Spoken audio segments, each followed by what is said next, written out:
As you near retirement, it's easy to keep doing what you're already doing, just to play it safe, pad the accounts a little bit more, and honestly, you wouldn't be alone if you did that. Studies show that pre-retirees overwhelmingly believe that running out of money is the biggest risk in retirement. But after hundreds of real conversations with people at the end of their retirement journey, I've learned something surprising. The biggest risk isn't running out, it's missing out on the life that you planned to live. Because by the time that you finally feel ready, you might have already missed some of your healthiest, happiest years.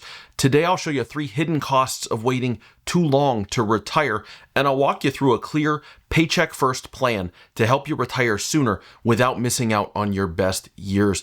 Let's start with one of those conversations that I had. Dave and Michelle came to me at age 63. They'd hit their number, $2 million saved, no debt. Things looked great for them.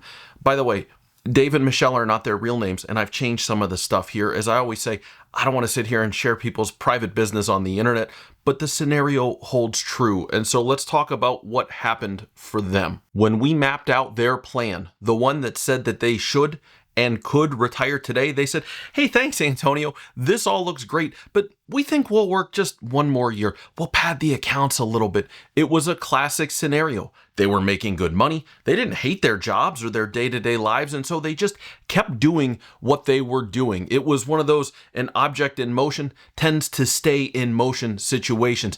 And then they ended up working 2 more years. And over that time frame, Dave had some back problems, which required some surgery. He couldn't golf the way he had always planned to when he got to retirement. Michelle started having knee pain. That kind of derailed the European hiking trip that had been sitting on her bucket list for 30 plus years. Oh, and their savings grew by another $110,000, but their best retirement years slipped quietly away. That's the problem that no one warns you about. The first hidden cost of retiring too late is what I call the health and vitality tax. After age 60, your odds of a major health issue double every 5 years. And no, money doesn't fix it. It might buy care, but it doesn't buy energy, mobility, time. Your financial plan has a number, but what's your freedom number? Of all the years that you have left, how many good health years do you actually want to use, not just spend to save more money? Let's talk about hidden cost number 2, another tax. I call this one the joy and memory tax. Grandkids don't wait. Neither do bucket list trips or quiet mornings when you wake up and just decide to go fishing or sit on the porch. The longer you wait, the more those memories become maybe someday kind of memories. Think back to when your kids were growing up. I heard somebody say this recently. It hit me real hard because I've got young kids. They said, ask any parent of grown children what they'd pay just to have one more night with their kids when they were 6, 7, 8 years old, when they still thought that you were the center of the universe. And the answer, they'd pay a princely sum for that. Time doesn't stop. And while you may still have the health to play with the grandkids, because it's not exactly the same thing as hiking Machu Picchu, they won't be the same. And you won't be the same when you get there. Time is fleeting. And here's the thing most people forget. Time is already being spent. The question isn't if you'll spend the time. The question is how. Let's move on to hidden cost number 3, what I call the regret tax. Over 50% of retirees wish that they would have retired sooner. Almost no one regrets stepping away early if they had a plan. I've said it here before for my own clients. I've never had a client regret retiring early. I've had people regret working too long. We've been trained to fear early retirement, that you could run out of money. But few people realize how expensive late retirement can actually be. And so why do smart, successful people still wait too long? It's because they're trapped in what I always call the Wall Street roulette game. It's this idea that you have to keep spinning the wheel year after year, hoping to grow your money just enough, even though you're already ahead of the game. And Wall Street loves it when you do this because as long as your money stays on the table, they keep getting paid. The secret weapon is a little voice called just one more year. It sounds like prudence. It sounds very reasonable. Sounds like a good idea, but in reality, it's fear disguised as logic. For decades, we've been sold this identity of the relentless accumulator. Work hard, save more, delay gratification. And to be fair, it's a good identity. That's what got you here. It was a great plan for building wealth. But now it's time to change the plan because that identity won't get you to freedom. The identity that you need now You need to become a purpose-driven retiree, someone who takes control of their retirement, someone who builds a plan around what actually matters to them and then lives the plan. Someone that uses their money to support a life filled with meaning, not just growing account balances. And by the way, this exact idea, it's not just a talking point. It's literally the reason why I created the Clear Vision Retirement Plan, to help people stop chasing numbers and start building a retirement that actually feels right for them. So if that sounds like something you're missing, click the first link in the description to learn how we can help you build your own purpose-driven retirement.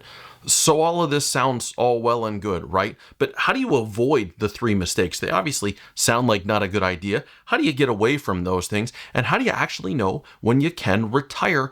Let's walk through it right now. Step number 1 is start with vision, not with math. Before you run simulations, before you build out spreadsheets, answer this. What do you actually want out of retirement? Not the Instagram version, the real, actual life version, with the people and places and passions that matter to you. What does a day look like in the life of your retirement? Do you join some clubs? Do you meet with some friends? Do you get out for a bike ride or to play some pickleball? How about the big stuff, the bucket list items? What are they? And when are they going to happen specifically? When are you going to take the trip to Italy? Is that a year 1 thing? If not, when? And so here's the action step to put this in place. Create your freedom list. What will you do with the first 1,000 days of your retirement? Make 2 columns. Make a day-to-day column and a bucket list column, and start writing down the things that you want to fill those first 1,000 days with.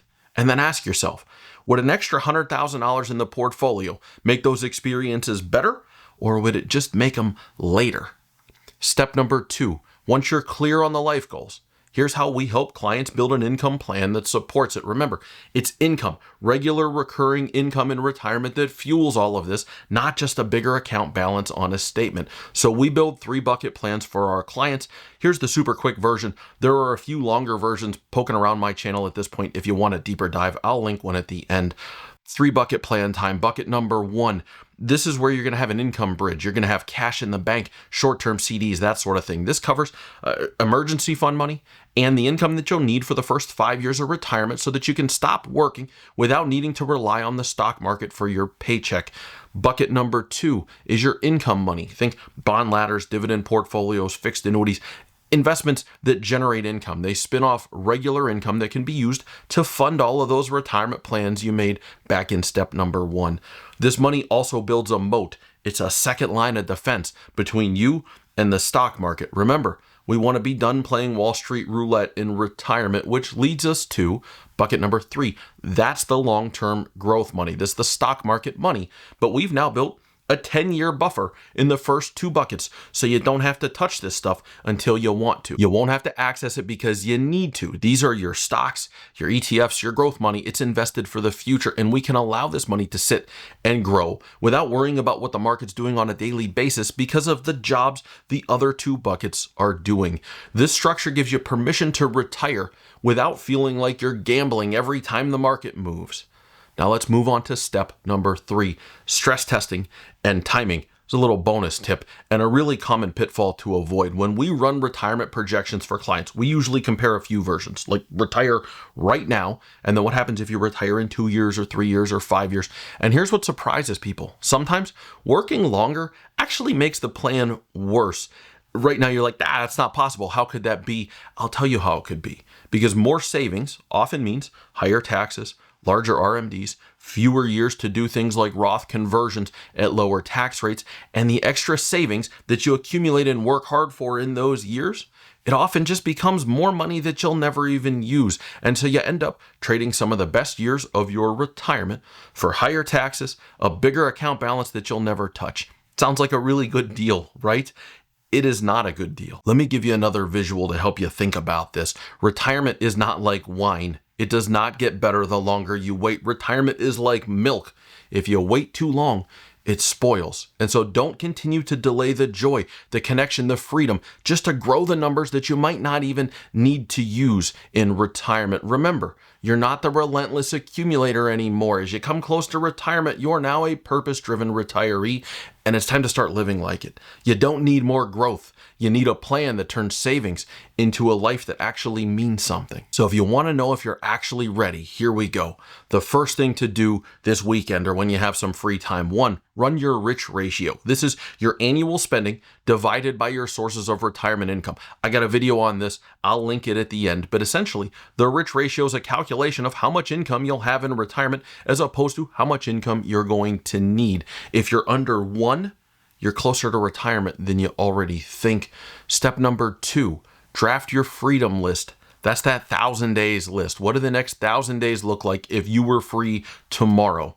Step number 3, finally start sketching out your own 3-bucket plan. Start to move your portfolio from being an accumulator who's growth-oriented to being a purpose-driven retiree. Those 3 steps will set you on a path to starting that next phase, the phase you've been working toward for all of these years.